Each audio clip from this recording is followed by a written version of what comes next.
Bien, on va continuer avec les 4 discours de Lacan et finalement on va développer le dernier discours qui nous reste, qui est celui de l'analyste, qui revient à Lacan l'avoir inventé, développé à partir de la découverte freudienne, de la psychanalyse découverte par Freud. Avant de commencer, un petit rappel toujours aux 4 positions, aux 4 termes, les 4 positions, la position dominante où s'énoncent certains énoncés qui vont représenter une certaine vérité. Et ces énoncés sont adressés à quelqu'un, à un autre, qui va produire quelque chose, et sont la production.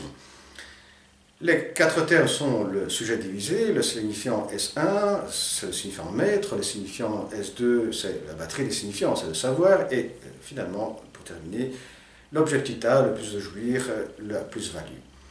Bien. Commençons à expliquer, à développer le discours de l'analyste. Et là, il faut faire un petit rappel, ouvrir une petite parenthèse, au discours précédent qu'on a développé sur le discours de l'hystérique. Une psychanalyse, elle se développe à partir du discours du patient, qui est ce discours qu'on peut appeler le discours de l'hystérique. Pourquoi?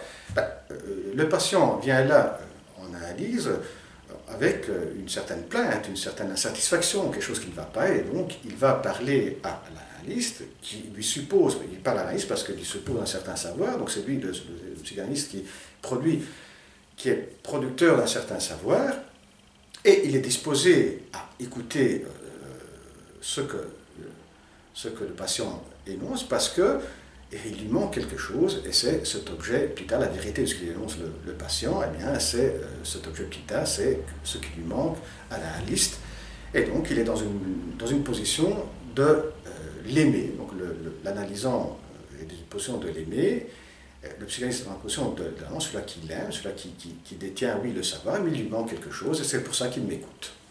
Voilà, ça c'est donc le discours de l'hystérique, c'est ce qui structure, si on veut, voilà, le cadre psychanalytique.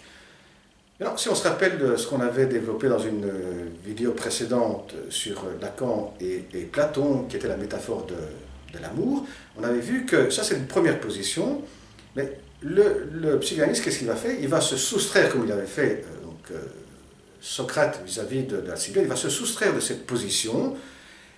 Et en se soustrayant de cette position, il va avoir cette métaphore de l'amour. C'est-à-dire que le patient qui était dans une position de l'aimer, c'est-à-dire qu'il y a lui l'objet précieux, eh bien cette métaphore de l'amour va le mettre en une position de l'amant. C'est-à-dire que l'objet petit a se retrouve maintenant du côté de l'analyse. Et voilà le discours de l'analyse. Ça c'est le discours de l'analyse, c'est que l'objet petit a, hein, les objets précieux, tout ce qui est déterminé aussi, pas mal de symptômes chez le patient, eh bien, vont être découverts, vont être ce qui est la position dominante du discours de l'analyste. Donc, position dominante, l'objet petit a.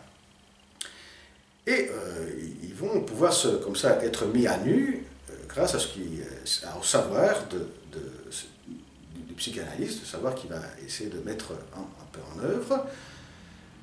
Et du côté du patient, donc du côté, voilà, de l'autre dans le discours de l'analyste, eh bien, il y a le sujet divisé, qui est le sujet dans la plainte, hein, dans sa souffrance, dans la satisfaction, parce qu'il est divisé, et pour toute autre raison. Et ce qui va produire, ce que ce discours de l'analyste va produire, eh bien, c'est des signifiants maîtres, c'est-à-dire que le patient pourra trouver certains signifiants maîtres qui donneront une certaine explication à une série de reconstructions qu'il a fait tout au long de son parcours analytique.